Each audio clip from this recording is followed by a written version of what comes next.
human body, so magical, so capable, so energized.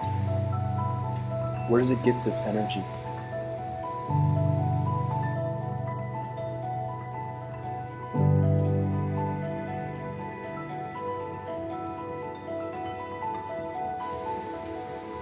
Energy is all around us, but how do we absorb it? How does it enter into our body? Food is an undeniable source.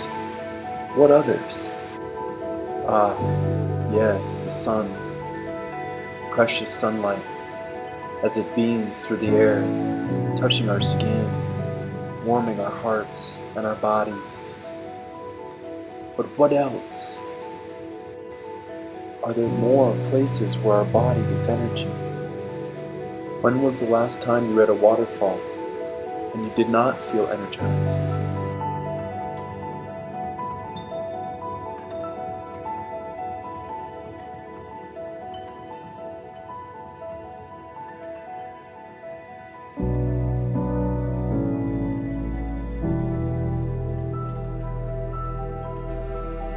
Salt.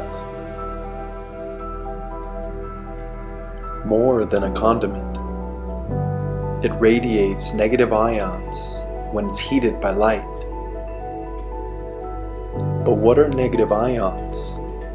And what does it have to do with energy?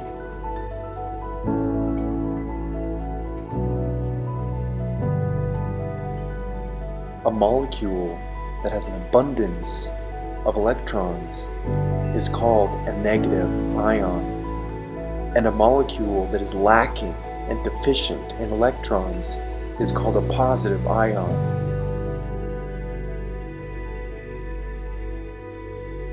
The last time you were at a beach with your feet in the sand, you felt the abundance of negative ions that were flowing in the air and the wet, wet sand as they absorbed into your body through your feet, your lungs, your skin.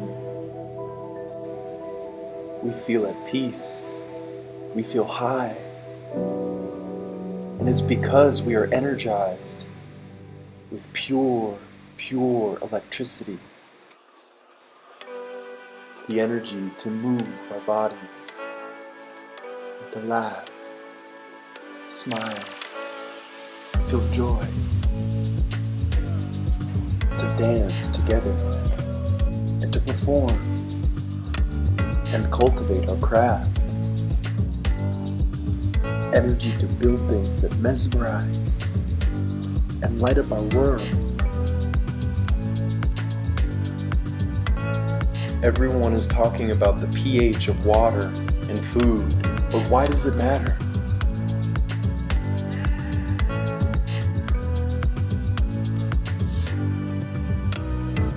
So, now that we know what pH really is, that it is the measurement of voltage of any liquid, I'm sure you're asking, how do we know this?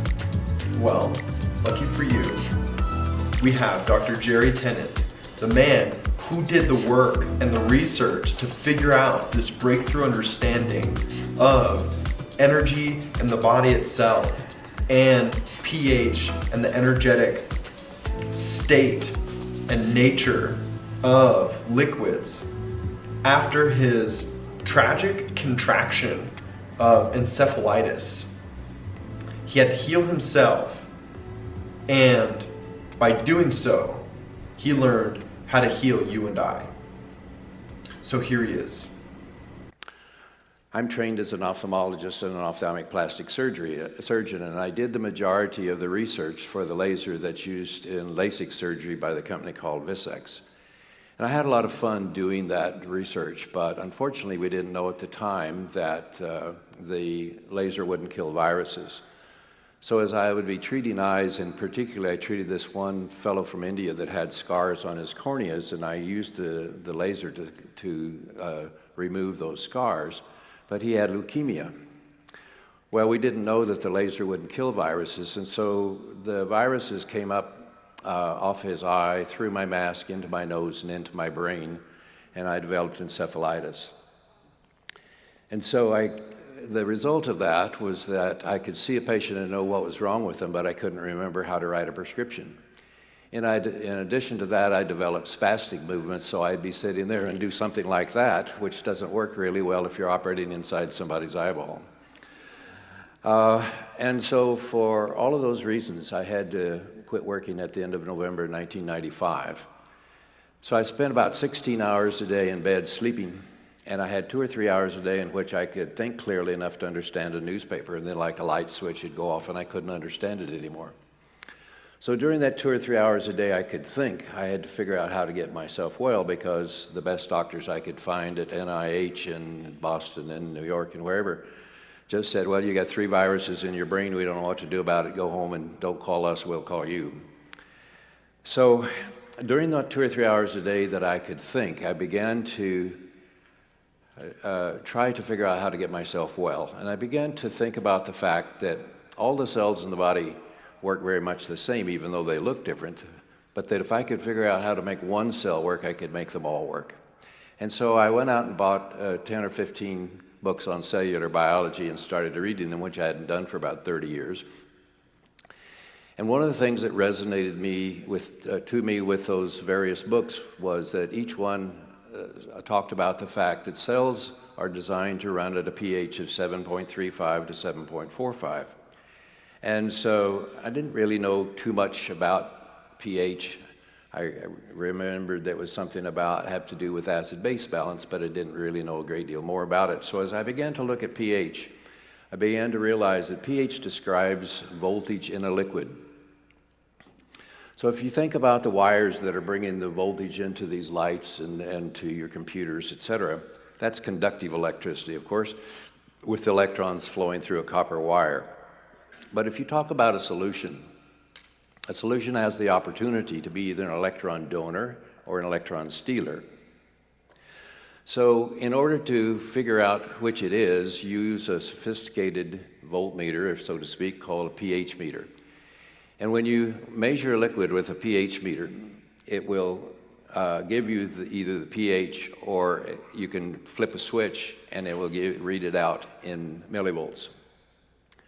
So the reality then is voltage in a liquid we call pH. And by convention, if you find that the solution is an electron stealer, you put a plus sign in front of the voltage. And if it's an electron donor, you put a minus sign in front of it. And then you convert the voltage that you measure with a logarithmic scale going from 0 to 14 and call that pH. So plus 400 millivolts of electron stealer is the same as a pH of 0, whereas minus 400 millivolts of electron donor is the same thing as a pH of 14. And if it's neutral, if it's neither electron donor or electron stealer, then that's a pH of 7. So when we say that cells must run at a pH of 7.35 to 7.45, we're saying cells must run between minus 20 and minus 25 millivolts.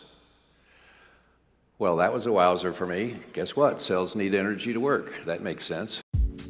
I want to add a summarized version of what he's said so far and make some connections.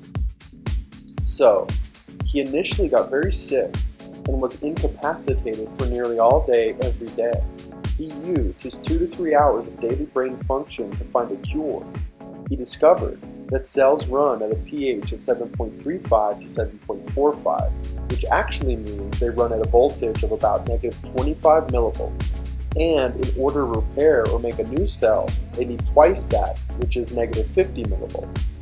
Another way of saying this would be that they have a certain level of electrons or electricity. In other words, the voltage or electrical level of a liquid is called pH. Now we can connect this with negative ions, which are well studied and defined by having a surplus or extra amount of electrons, which Dr. Tennant refers to as electron donors.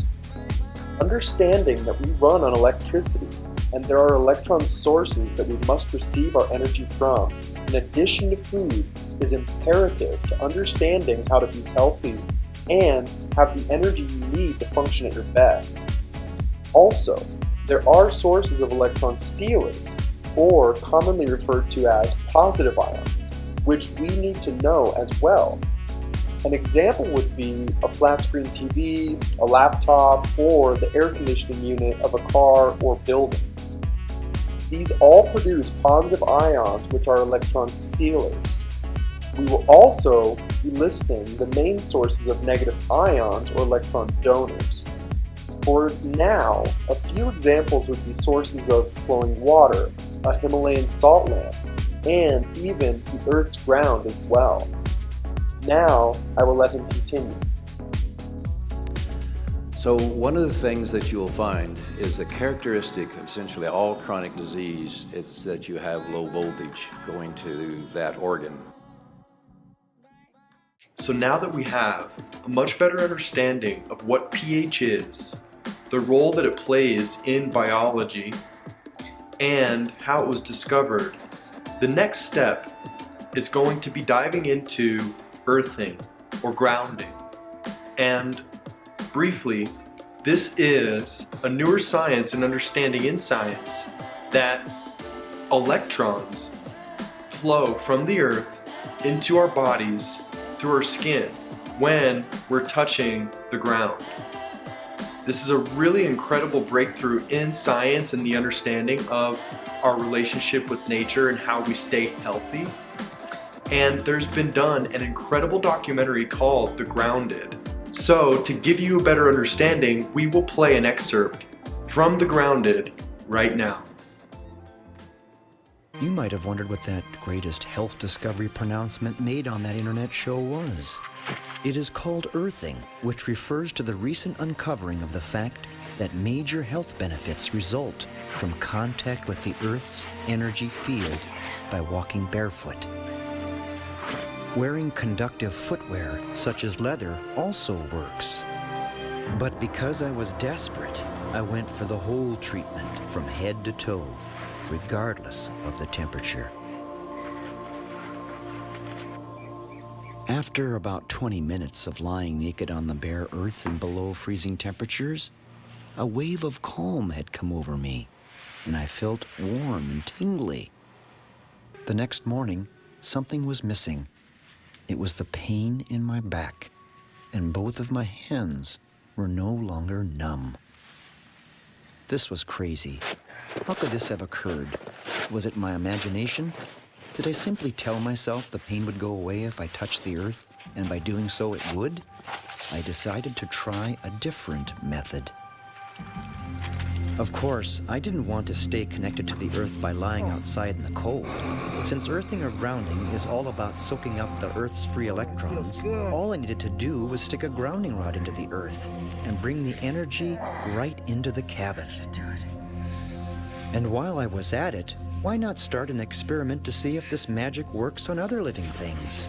And so I also cut 2 sprigs off a cottonwood sapling, grounding one and not the other, to see if it would influence the sprouting of the buds. This, I thought, would be the litmus test. But hey, why stomp with cottonwood twigs? It was almost Valentine's Day, and my helper Rocky delivered ideal additional specimens for my experiment. Thank you. I put the first batch of lilies in the new workshop edition, which were not grounded to the earth, and even added the stuff that comes with store-bought flowers to give them a longer shelf life. The other batch for the grounding experiment. But the next morning, after sleeping grounded, something else was happening. I noticed I wasn't grinding my teeth in my sleep anymore either. Things started coming into focus rapidly after that. The cottonwood sprig that was in the grounded vase sprouted before the other one. And then the verdict was in between the grounded and ungrounded lilies. Guess which lily kept its petals the longest? The grounded lily, of course. All the ungrounded lilies in the new workshop edition had long been dead. It is a moment like this that you just want to jump on your snow machine and get to the first person you can think of who is suffering. who might really take you seriously. That person was my associate Mario Benassi. And then my helper Rocky caught an internet discourse between two celebrity doctors about this earthing discovery. I got to see, I think a lot of folks are going to see, this is where Dr. Mercola, he fell off the wagon on this one. Who's doing this and who gave this idea? Well, it's because it's not simply walking barefoot. It's the devil's in the detail. It's walking barefoot on the earth. And the earth is a massive source of free electrons. And when you do that, these electrons go into your body. So my mother-in-law has been torturing me about this. She's been talking to me about walking barefoot outside, which I thought was just a scam to get me out of the house. Meantime, my associate Mario had some news. I didn't really think it was true. Like, I didn't want to believe it at first. But it's the truth. He hasn't been snoring for the last 3 nights. Now I don't hear him snore at all. After an initial email, Clint Ober, the man who discovered grounding or earthing for modern man, contacted me. I explained to him how many people I knew were suffering in our community. He responded with this box. From then on, all I had to do was disseminate information and put together resources to anyone I knew that would benefit. Word's getting out.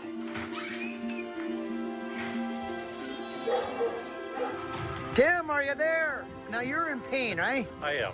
You got what's the matter? Ruptured disc. So you're in always pain. Always. Take this.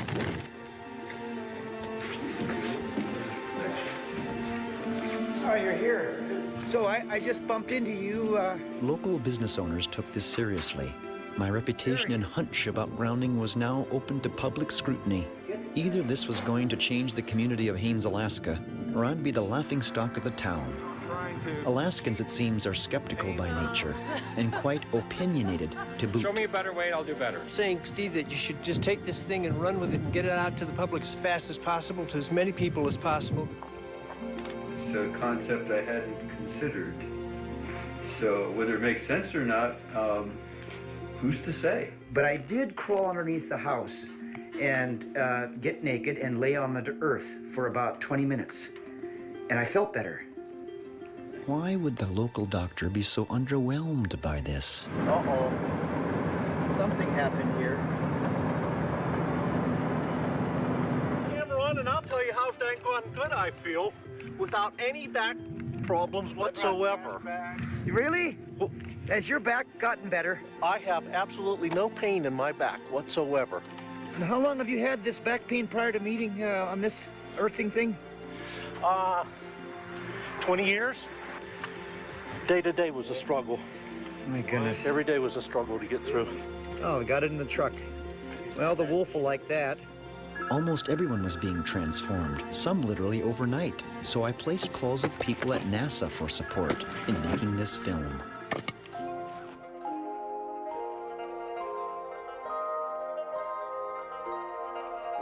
Grounding is the science of electrons flowing into us from the Earth, which is essential for the true health and functioning of our bodies.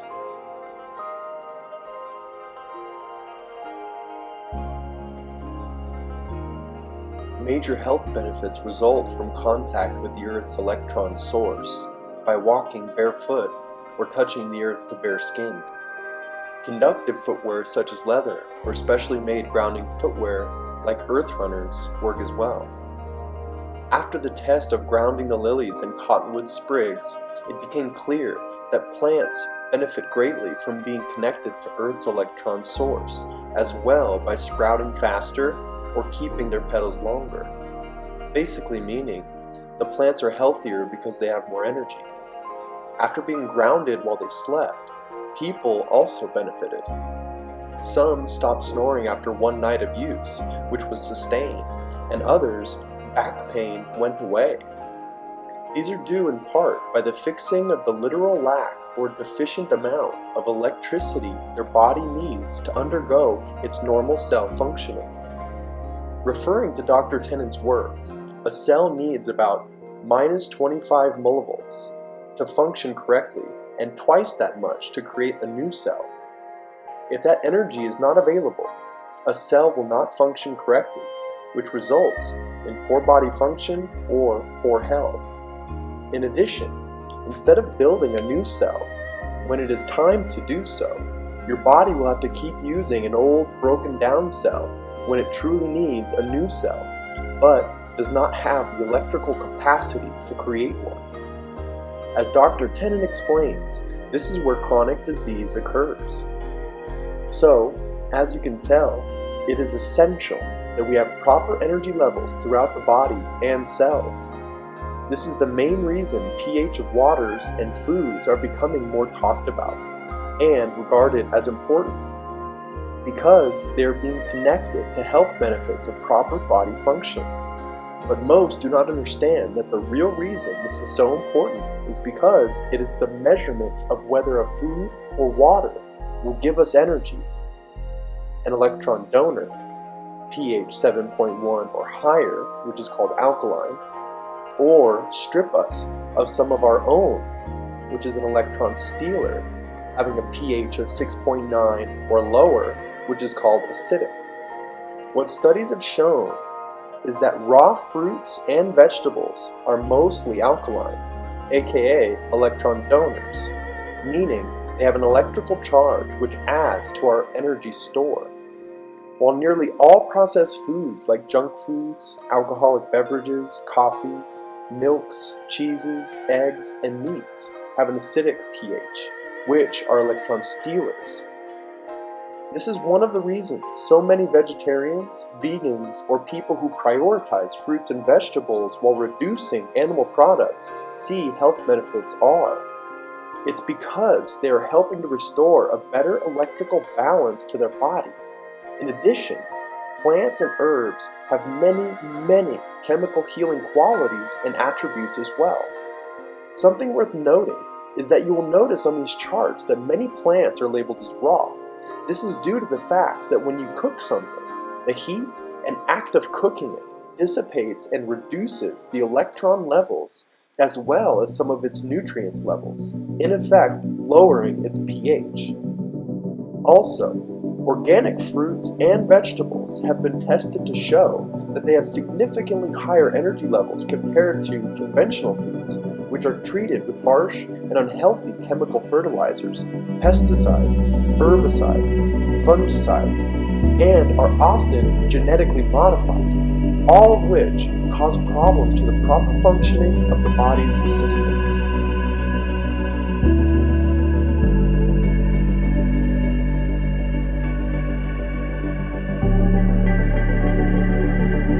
We are a species of great potential, able to do extraordinary things. Raising the bar of what's possible is happening every day. We have opportunities like never before to change the long existent problems of our world into history lessons, ones that exist only in the teachings that we pass down to our rising generations. In order to accomplish this, we must be at our best, our strongest, our healthiest. We must embrace the leading sciences and the sacred truths that they uncover, like earthing and our daily need for rich electron sources. It is time to solve the world's greatest problems with our newest and highest perspectives, so that we can transcend our past limitations